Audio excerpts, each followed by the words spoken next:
SteamOS is coming, and not just the OS, but devices running the OS as well, such as the Legion Go S.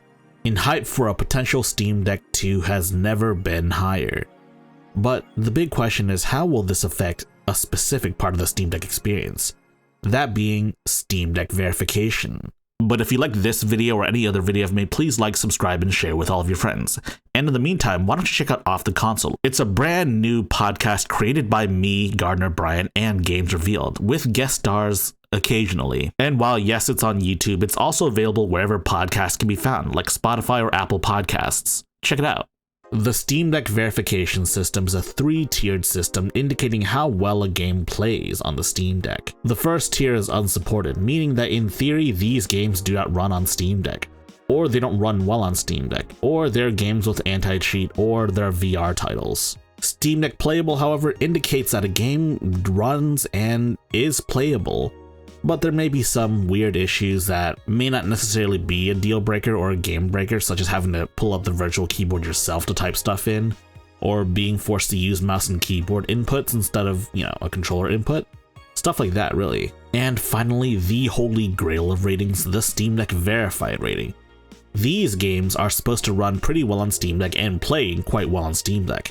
You should just be able to launch the game, play it all the way through with no issues whatsoever. And finally, most games on Steam have not been Steam Deck tested yet, so they're marked as Steam Deck Unknown. That doesn't mean they won't run or will run, it just means that Valve hasn't tested it and given a rating yet. In theory, this system sounds like a great system.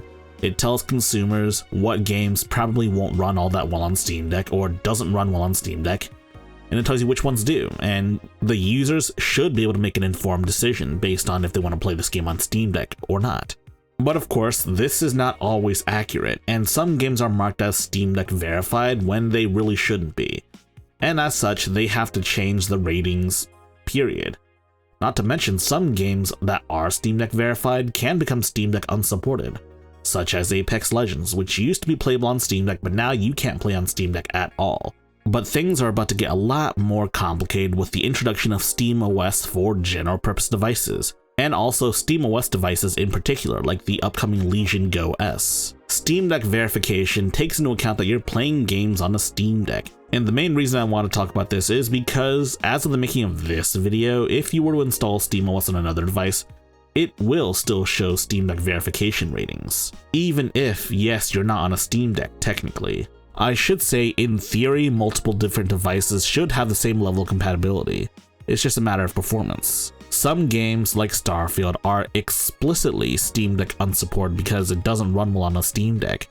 But if you were to install SteamOS on, say, your high-powered gaming rig with a dedicated graphics card, it's going to run better, naturally. But of course, the Steam Deck verification rating is not going to change. I will concede that anyone that wants to install SteamOS on their desktop probably already knows what they're looking for, and they probably know what ProtonDB is. And I will concede the Legion Go S seems to have a similar performance profile to the Steam Deck, so it doesn't move the needle all that much. But what will move the needle is an eventual Steam Deck 2.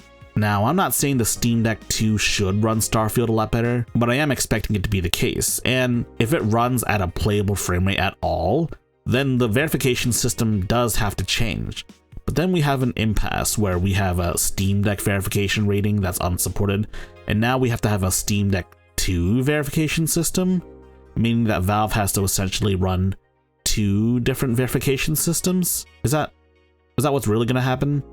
2 verification systems, a Steam Deck verified and a Steam Deck 2 verified where games run better? Like, okay, we don't have a Steam Deck 2 just yet, so we don't know exactly how Valve is going to do it, but I would imagine the single biggest difference is the performance. Like, let's look back at Starfield. Starfield is not Steam Deck verified because it doesn't run well, but what if it runs well on the Steam Deck 2? Do they have to make a separate Steam Deck 2 verified to make sure that people know that it runs well on Steam Deck 2, but not the Steam Deck 1? Only time will tell, because we still don't know how powerful the Steam Deck 2 will actually be. Naturally, when it comes to Steam Deck verification for both the Steam Deck 1 and 2 and just how performant the Steam Deck 2 is, but what I can assure you is that the Steam Deck 2 will inherit the exact same issue with anti-cheat games as the Steam Deck 1. It's not explicitly a Steam Deck issue as much as it is a general Linux issue. Games that don't support Linux tend to not support Steam Deck. Of course, there are exceptions like Mecha Break, which is a game that doesn't work on Linux, but they made an exception for the Steam Deck hardware.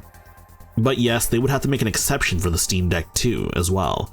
But there are plenty of other games that just blanket ban Linux as a whole, which also includes the Steam Deck. Games like Apex Legends, GTA 5, and Destiny 2, for example. Oftentimes, these developers will cite cheating as the main reason why they block Linux off, and Apex Legends even provided statistics at one point. How true these are, I'm not entirely sure, but all I know is that the Steam Deck is not supported because, well, you can't play these games on the Steam Deck. Some say they don't play competitive games on their Steam Deck out of principle. Maybe they don't like multiplayer games, or maybe they just don't feel the device is a good fit. And while yes, that is your opinion to have, there are people that enjoy these sorts of games and they would like to play them on the Steam Deck. In fact, some of these games are the big barrier for switching over to Linux as a whole. The biggest response I see to this is, well, just don't play multiplayer games, or multiplayer games are toxic on the Steam Deck, so don't even bother, or, oh, I don't like multiplayer games, so this doesn't affect me. Well, let me tell you, you are entitled to your own opinion, and yes, you may not like these games, and that is perfectly fine as well. But you have to respect that many people do want to play these multiplayer games on the Steam Deck. Part of me doesn't believe this idea that people would just switch to Linux to cheat because people can just make new accounts and cheat that way. Like, if someone's stupid enough to cheat in an online game instead of getting better, or worse, paying for exclusive cheats and all that bullcrap, then I really doubt they're smart enough to install Linux, or even figure out how to install games via Linux. But we really are getting lost in the sauce, because the only people that really should be blamed are not the publishers or the developers, it's the cheaters and the cheat makers. They're the ones causing all of these issues with multiplayer games. They're the reason why people are starting to move away from multiplayer games, because you can't determine if a guy is actually really good, or if he's just a plain old cheater. And the truth is, who wants to play a game riddled with cheaters? And yes, cheaters can ruin your fun in multiplayer PvE games as well. So there's that. If you like this video, please press the like button and check out our other videos. And if you like those other videos as well, be sure to press the subscribe button and share the good gospel of high-tech lowlife with your friends. Furthermore, we have a community Discord for enlightened individuals such as you. And if you wish to further support high-tech lowlife, be sure to check out our Patreon page. Links in the description.